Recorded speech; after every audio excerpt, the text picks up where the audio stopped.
George Soros has donated $1 million to Beto O'Rourke's campaign to unseat Governor Greg Abbott. That ought to tell you everything you need to know. Of course he has. I mean, let me go a little bit further and tell you that George Soros has also donated to Greg Abbott's campaign. I was about to say. So, but let's just focus on what we're focused on right now. He donates to everybody.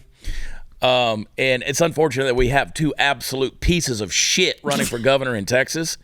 But that's the fact. We do. Greg Abbott's shit just stinks a little less. You could have had.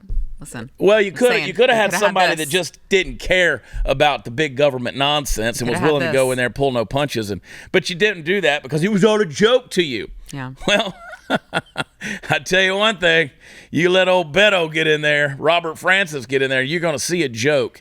And you got Greg Abbott, who's continually opening the door to big tech and Silicon Valley. You can't afford your property tax. You can't afford your home. You can't buy a home. You can't buy land. Can't do anything because he's a big government shill. And he hasn't done anything about the southern border, your property taxes, or anything else. He hasn't done anything. So there you go. You could have had this. Sometime. I may not be the governor you need, but I was the governor you wanted. That's for sure. Well, I think both. But it's just interesting how he comes up with, during election season, he starts talking about, well, I'm going to do this and that at the border. It's like, bro, how many years have you had and you haven't done anything? And now all of a sudden the election starts creeping up and you start talking about all of these things you're going to get done. Bullshit. Yeah, no. And I get pissed off at the uninformed people who just continually defend the guy. Now, yes, come November, I will vote for Greg Abbott. And I want you to vote for Greg Abbott. Please. I want you to go because at least we know we can. Now, granted, there ain't no state representatives can get to Greg Abbott and get in his ear, but we know the pressure points, how to push the guy, at least to get him moving in a conservative direction. Well, we also know what the alternative is. The alternative is garbage. Right. The alternative is we turn into California. Yes. And if George Soros is giving $1 million, which, by the way, is a squirt of piss compared to what these people are willing to pay to get O'Rourke into the governor's office.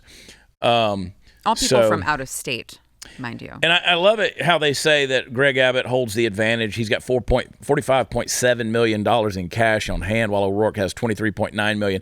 Those aren't true numbers.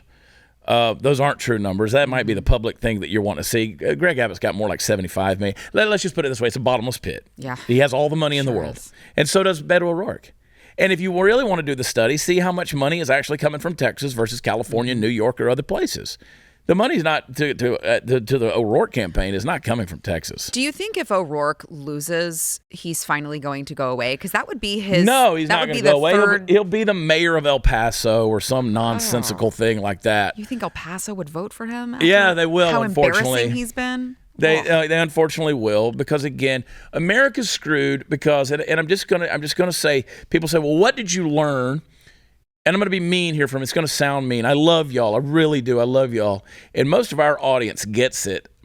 People say, what did you learn running for office? That people are stupid. They're just dumb. I mean, like, they're just not paying attention. They don't understand They're not paying attention. They think there's an R by their name, that it's a Republican. That's what we're going to do. They don't understand primaries. Yeah, they don't understand the primaries. And our audience gets it. The folks listening to this show, they get it. Right. They're tuned in. But by and large, people just don't pay attention to politics. That's not part of their day-to-day life. Like, we have to. Yeah. I'm not really a political guy as much as I'm a culture guy. I like talking about culture, but I learned a ton of stuff, but the biggest thing I learned is how uninformed people are. So yeah, Greg Abbott, according to the polls right now, and by the way, Greg Abbott doesn't do anything unless he's polled at first.